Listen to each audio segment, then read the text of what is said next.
Well, good morning. Thank you all for being here. We are really excited that today is finally the day. We've been talking about the House File 3, the Democracy for the People Act, all session. And I know many of you in the press have been here. We've talked a lot about this bill, but I want to talk about today why this is such an important moment for Minnesota, why today we're going to hear the Democracy for the People Act, and it really is a bill that makes a choice to strengthen and protect and expand multiracial democracy. I think in this moment, I know in this moment that we see the issue and the choice of democracy all across the country. We see two very different visions for what government should look like. One is a vision, and the vision that we have is a inclusive multiracial democracy where people of every background, every zip code, every generation, every race, and every political persuasion come together to make decisions, to think big, to solve problems, and to govern together. That's not the vision that we're seeing in states across the country. We are seeing in Tennessee, in Wisconsin, in states as a voting rights lawyer, I saw in Arizona, in Georgia, a vision that says that's about exclusion. That's about power, and it's about excluding the people. It's about saying we can't handle differences, well, we can't bridge differences and govern together, but we're gonna exercise power. So what we're doing today is gonna set a real path in Minnesota that we've been on for a while. Minnesota has a strong tradition of inclusive democracy, of strong local elections, and today we're gonna say we're gonna protect and we're gonna strengthen that. And we're gonna be a North Star for states around the country, for people around the country who are asking in this moment, what does American democracy look like? What this bill has in it is policies that will strengthen the freedom to vote, like automatic voter registration, ensuring that when you get your driver's license or an ID, that you can be registered to vote, pre-registration of 16 and 17-year-olds, letting people choose to have, letting people choose to vote at home if they choose, protecting our election system by ensuring that voters can vote without harassment, intimidation, or deceptive practices that are going to interfere with their vote. And of course, the power to vote only means something if you have the influence, if you have the information. And we need to make sure that Minnesotans know who's spending money in our elections so that it is them who are driving and calling the shots. They have that information. So today we're going to go do that in the House. And I'm really excited to introduce both our majority leader, and you're going to hear from folks who've been on this journey along the way.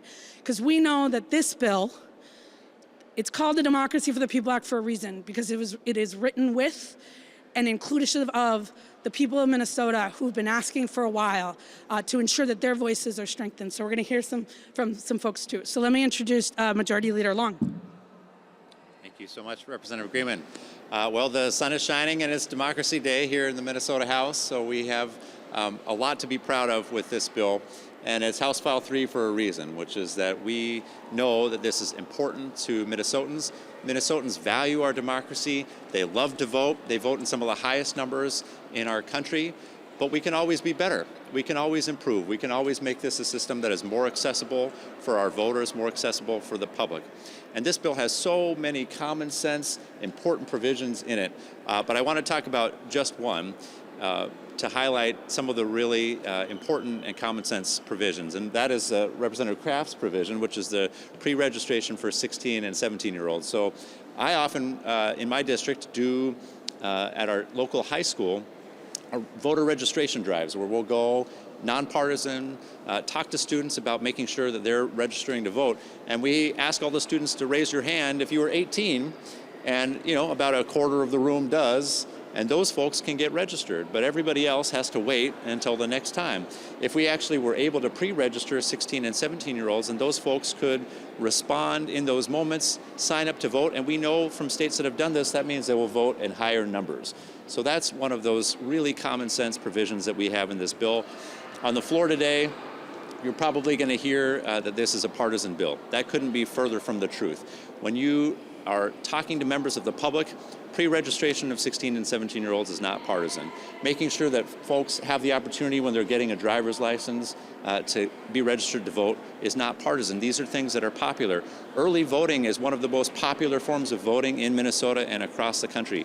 These are things that we've been hearing from our local election officials, from members of the public about for years, and today is the day when we're finally going to be able to move forward and pass this bill. So I couldn't be prouder of the work that we're doing here together, and I want to thank in particular Representative Greenman for her hard efforts over many years to pull this package together.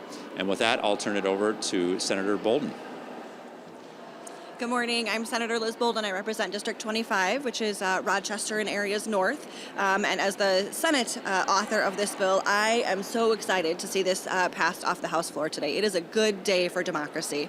I am grateful for Rep. Greenman's work, which this has been a long time coming, and I am so happy to be her sister in democracy and getting this bill done and across the finish line. It centers the voices of Minnesotans. It protects and expands democracy, which is exactly what we should be doing in this moment and need to be doing in this moment. So I just am so excited for this to happen in the House today, and it will be happening in the Senate as well very soon. I look forward to that. And as this bill does center the voices of Minnesotans, that's what we're going to hear from next. And so I will introduce Kales Campbell. Ani Nanabaju. Hello and good morning, fellow Minnesotans. I'm Kales Campbell, and as a young Indigenous woman, I stand before you today with a staunch belief in the transformative power of our democracy. The Democracy for the People Act represents a pivotal moment for our state, where we have the opportunity to reshape the foundations of our society by engaging and empowering the next generation of leaders, our youth. Imagine a Minnesota where 16 and 17-year-olds can pre-register to vote, where their fire for democracy is ignited before they reach adulthood. This early exposure to civic responsibility plants the seeds for a lifelong commitment to active participation in our democratic process. By promoting a more representative electorate, we amplify and enhance the voices of our diverse communities and create a political landscape that genuinely embodies the will of the people. The act of pre-registering to vote is more than a bureaucratic process. It is a symbol of empowerment, a signal to our youth that their voices matter and that they have a stake in our collective future. As our youth engage with the political landscape early on, they will rise as trailblazers that will forge a path towards a better future. Their voices, filled with passion and determination, become the driving force behind meaningful change. They become inspired to make a lasting impact on the society they will one day lead. Let us come together to build a Minnesota that leads the nation in cultivating an informed, engaged, and diverse electorate. By endorsing this legislation, we can forge a future where our democracy thrives and where the voices of our youth resonate powerfully. Miigwech, thank you.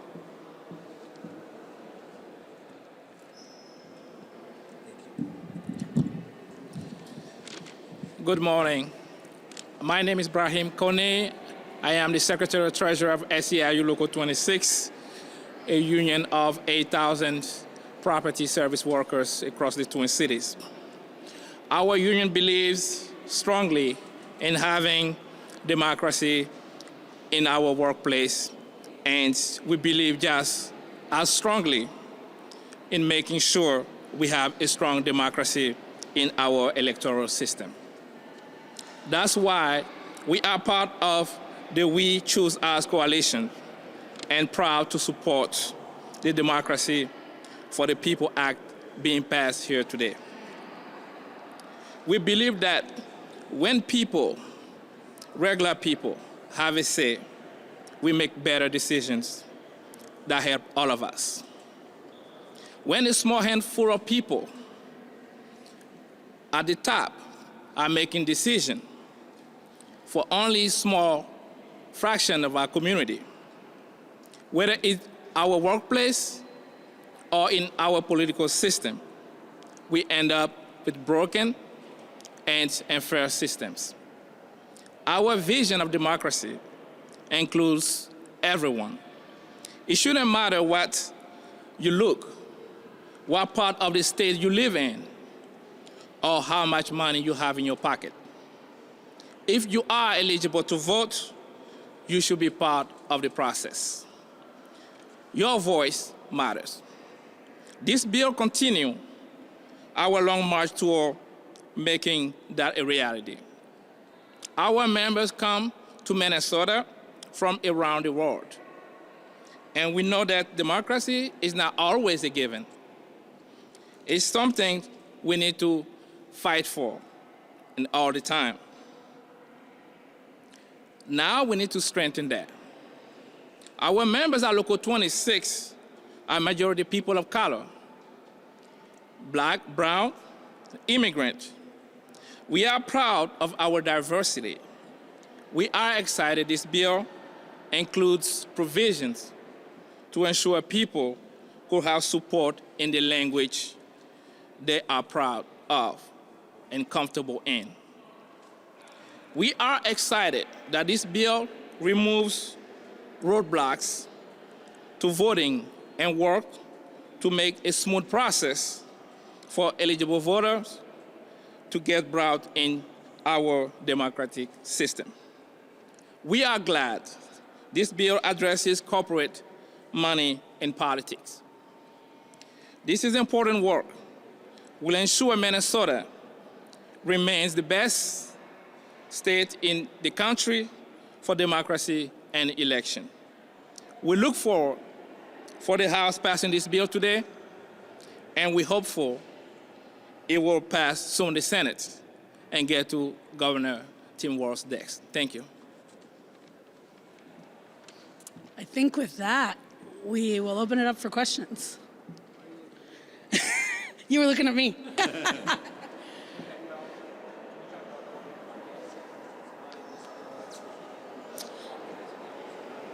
It is, yeah. So it is, and what we said in the beginning of this conversation, which is really exciting about the leadership we have this year, is House File 3, Senate File 3 is the floor, not the ceiling. I think what you're going to see today is the start, and actually we started with rights restoration a couple months ago. House File 3 is a huge, important piece of this, and then you're going to see elections omnibuses in both the House and the Senate that center and really reinforce this message, including strengthening our public financing system in Minnesota. I don't know if you have any more questions about that, because I think I have 2 chairs and my chair. Okay.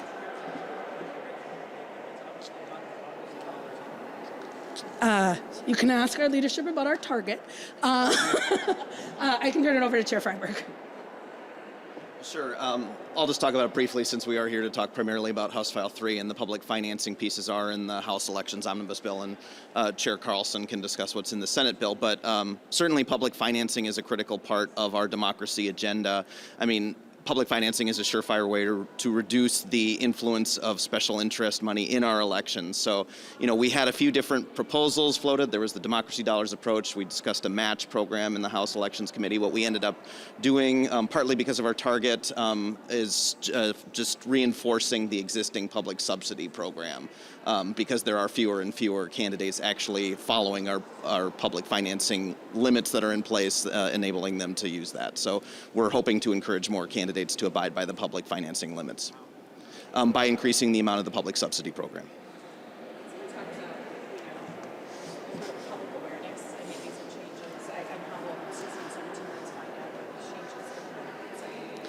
Yeah, thank you. And I actually think that would be, we have done, when we talk about these voting reforms, they've been things that the Secretary of State, Steve Simon, have been working on and really thinking about for years. So it's been a great partner. So I'm going to say a little bit, but I actually think that that's a great follow-up for the Secretary of State's office and for the counties particularly, as they think together about how to implement this. We really think, to your point, it is both how, and in the bill, there's sort of how the language changes, how the forms changes, how counties do it.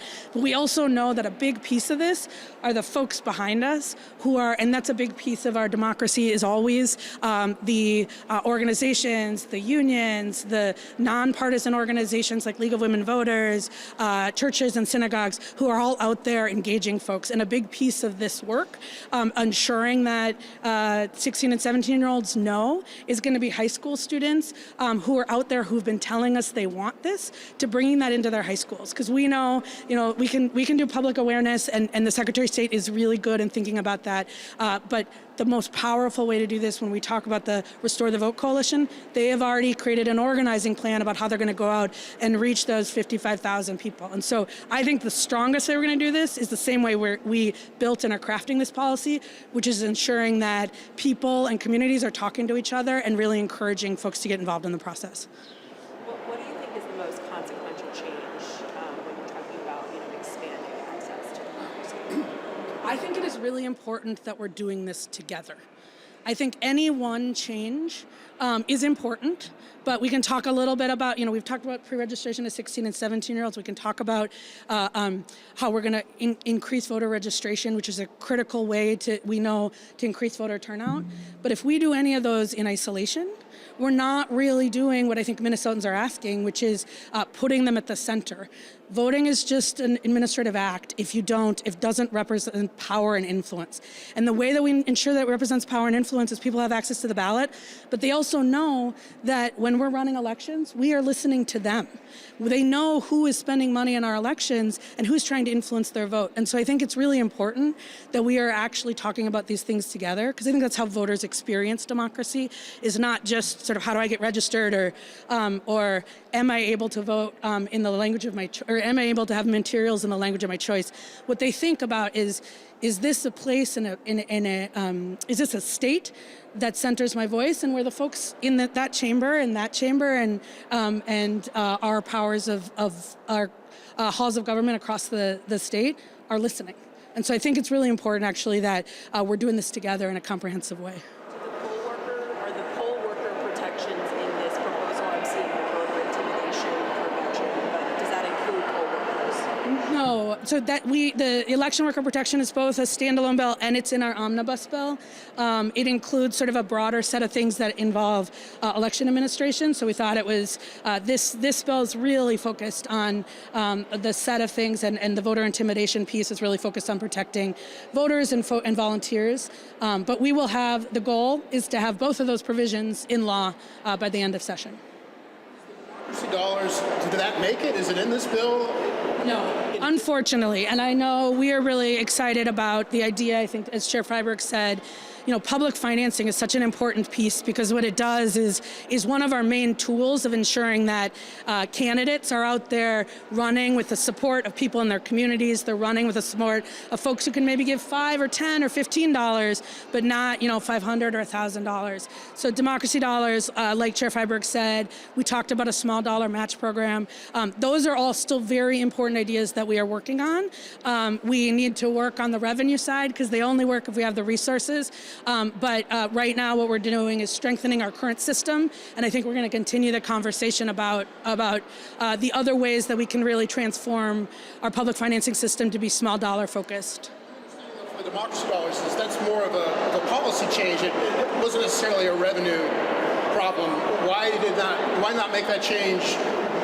I mean, is that revenue dependent? Yeah, it is revenue dependent. In order for a system like that to work, you have to have the resources to really make sure that it is accessible to a wider set of folks than currently use the PCR. One of the exciting things about democracy dollars is more people will use it.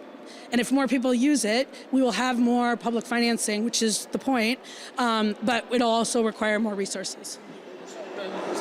Say again? Oversight? Is that what the more money would be? Because my understanding is more money would be more public financing dollars. Okay. And I'm happy to talk to you more. I'm happy to talk to you more about, but so those two things come together. I'm trying to predict what the Republicans are going to say at 10:30 about this. Based on the committee hearings, they might try to raise the issue of undocumented people voting because of auto registration. What's the response to that kind of pre-reaction to their reaction, I guess? So I think we had a long conversation when we were talking about driver's licenses for all.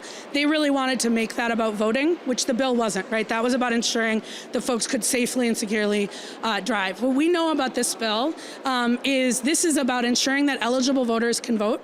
We want to protect people who are ineligible, like they are not trying to vote. We want to protect people and we want to protect our system. That's what this bill does. The automatic voter registration if they want to talk about it. It's very clearly that if you show up at the DMV and you present the information, including documentation of citizenship, those are the only names that go to the Secretary of State's office. So that is a red herring argument. That we know that our democracy is powered and fueled by communities. Voting is not the only way people participate, and what we want to do is ensure that eligible voters can vote and everybody in our community can participate and be heard. Yeah. If I could just reemphasize, none of these are partisan provisions. Everything that is in here does not favor one party or the other. It's about expanding access to the vote. It's making it easier for people to participate. And the public does not view these as partisan. Early voting is not viewed as partisan. Pre-registration is not viewed as partisan. It's really only up here that anybody talks about it as a partisan issue.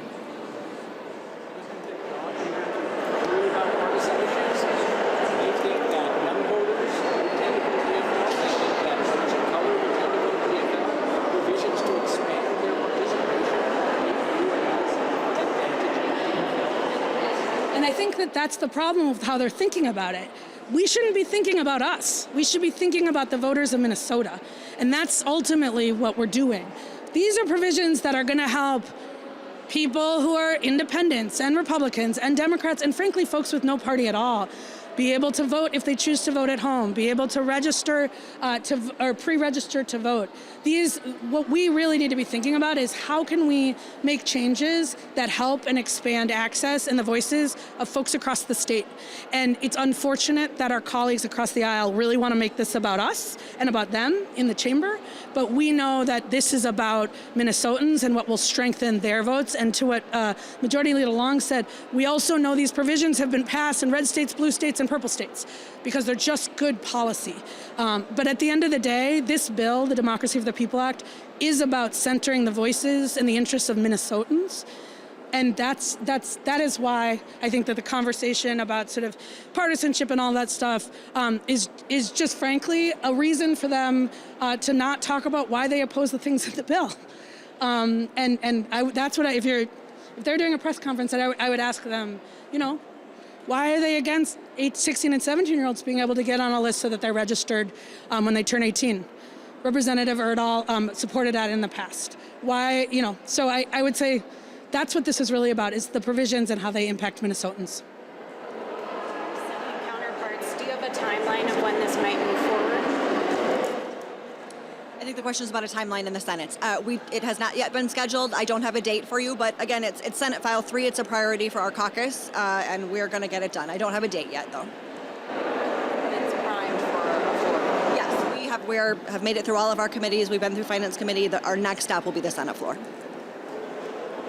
Any? Did the presidential electors slate make this bill? No, so that you're talking about the national popular vote. That is in our elections omnibus bill. In both elections omnibus bills? Not sure. It is in the House elections omnibus bill, so different conversation, different press conference. But The national popular vote is talking about some type of a legislative ban on submitting an alternate slate of presidential electors in a disputed election. So I think in the omnibus bill there is a provision that says the state canvassing board will certify the results of the election, which is actually their practice, or will certify the results of the vote, which is actually their practice. We are putting it in based on what's happening all over the country. And I would just say again, that's why this moment is so important, is what is happening around the country is we've seen state legislators that are choosing to disregard the votes and the voices of people, and frankly, in Tennessee, their elected representatives. And so that provision is in the omnibus bill, and all of the provisions here are saying that we should have a state legislature that is saying, how do we bring more people in? How are we listening to folks around the state? And protecting ourselves from some of the stuff we're seeing in other places. I think that's a wrap. Thank you guys so much. I look forward to, seeing a few of you on the floor.